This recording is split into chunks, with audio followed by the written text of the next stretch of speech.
இன்னைக்குப்பா நம்ம ஹெல்தியான பிரேக்ஃபாஸ்ட் செய்ய போறோம். இது வந்து உடம்புக்கு ரொம்ப நல்லது, வெயிட் லாஸ்க்கு ரொம்ப யூஸ்ஃபுல்லா இருக்கும். சிறுதானியத்துல ஒன்று வந்து விறகரிசிப்பா. விறகரிசி வெயிட் லாஸ் பண்ண ரொம்ப யூஸ்ஃபுல்லா இருக்கும்பா.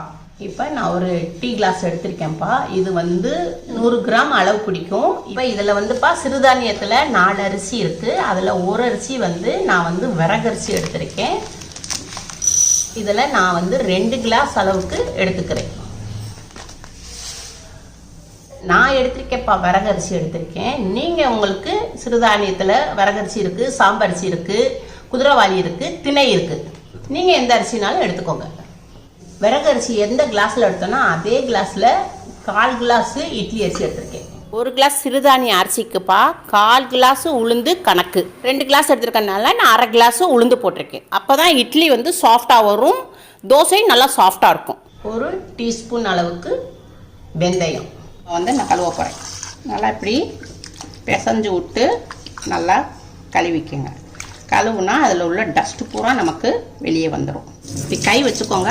கை வச்சிங்கன்னா உங்களுக்கு அரிசி வந்து வெளியே வராது. ஒரு தடவை கழுவிருக்கேன்ப்பா, நிறைய டஸ்ட்டு வந்துச்சு. இப்போ 2வது தடவைக்கும் தண்ணி ஊற்றி கழுவிக்கணும். இப்படி கை வச்சுக்கோங்க. இப்படி கை வச்சிங்கன்னா அரிசி வந்து வெளியே வராது. நீங்கள் அப்படி எடுத்துக்கலாம். இப்போ இன்னொரு தடவையும் கழுவிடுவோம். உங்களுக்கு இது பிடிக்க உங்களுக்கு தெரியலைன்னா நீங்கள் என்ன செய்கிறீங்க, இதை வந்து இப்படி ஜல்லடை வச்சுக்கோங்க. ஜல்லடையை வச்சு இப்படி நிறுத்துருங்க. அவ்வளோதான்ப்பா. 3 தடவை நல்லா கழுவியாச்சு. நல்லா அரிசி நல்லா வெள்ளையாக வந்துருச்சு. இப்போ நம்ம தண்ணி ஊற்றி ஊற வச்சுக்கிடுவோம். இப்போ தண்ணி ஊற்றி நம்ம 5 மணி நேரம் ஊற வைக்கணும்.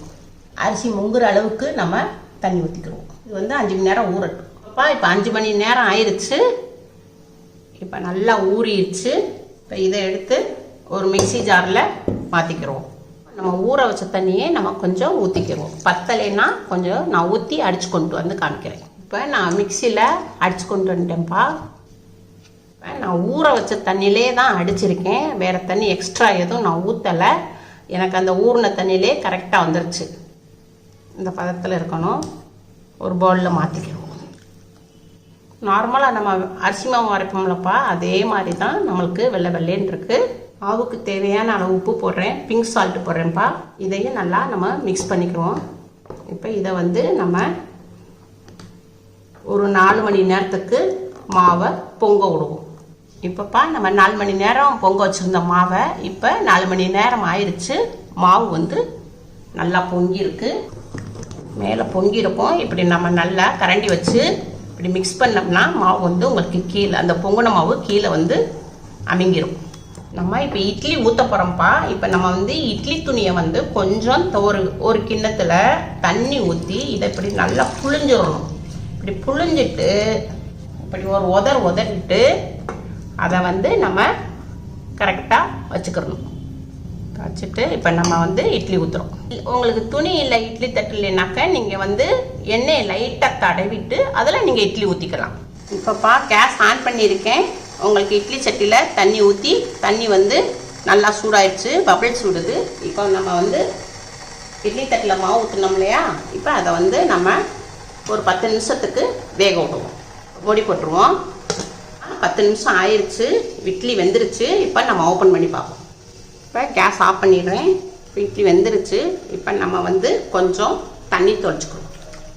தண்ணி தொளிச்சுட்டு இப்போ நம்மளுக்கு வெந்துருச்சுன்னு பார்க்குறதுக்கு இப்போ நம்ம வந்து இப்படி ஒரு கை விட்டு பார்த்தோம்னா கையில் வந்து ஒட்டாது. அப்போ இட்லி வெந்துருச்சுன்னு அர்த்தம். இப்போ நம்ம அதை வந்து ஒரு பிளேட்டில் எடுத்து மாற்றி விட்டுக்குறோம். இதை வந்து இப்படி கவுத்தி போட்டுக்கிறோம். இட்லி நல்லா ஒன்று விடாமல் அப்படியே வந்துருச்சுப்பா. இட்லி பூ போல் இருக்குப்பா. ரொம்ப சாஃப்டாக இருக்குப்பா. நார்மல் இட்லி மாதிரியே தான்ப்பா இருக்குது. இப்படி செஞ்சு கொடுத்தீங்கன்னா யாருமே டயட் இட்லின்னு கண்டுபிடிக்க மாட்டாங்கப்பா. உடம்புக்கு ரொம்ப நல்லதுப்பா.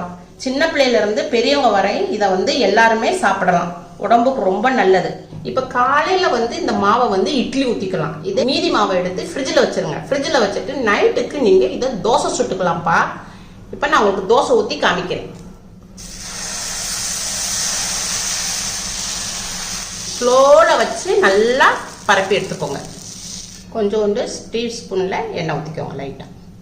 கேஸை வந்து ஃபுல்லாக வைக்காமல் மீடியத்தில் வச்சுக்கோங்க. இல்லைன்னா கீழே வந்து அடி பிடிச்சிடும். மேலே நல்லா வெந்துருச்சு. இதை வந்து நம்ம திருப்பி போட்டுக்குவோம். பாருங்கள் எவ்வளோ நல்லா அழகாக வருது. பிரட்டி போட்ட பக்கமும் வெந்துருச்சுப்பா. இப்போ நம்ம இதை வந்து ஒரு பிளேட்டில் எடுத்து மாற்றிக்கிறோம். அவ்வளோதான்ப்பா. ஒரே மாவுலையே உங்களுக்கு இட்லியும் வந்துடும், தோசையும் வந்துடும். இதே மாதிரியே செஞ்சு பாருங்கள் உங்கள் வீட்டில். அம்மாவுக்கு லைக் பண்ணுங்கள், ஷேர் பண்ணுங்கள், சப்ஸ்கிரைப் பண்ணுங்கள்.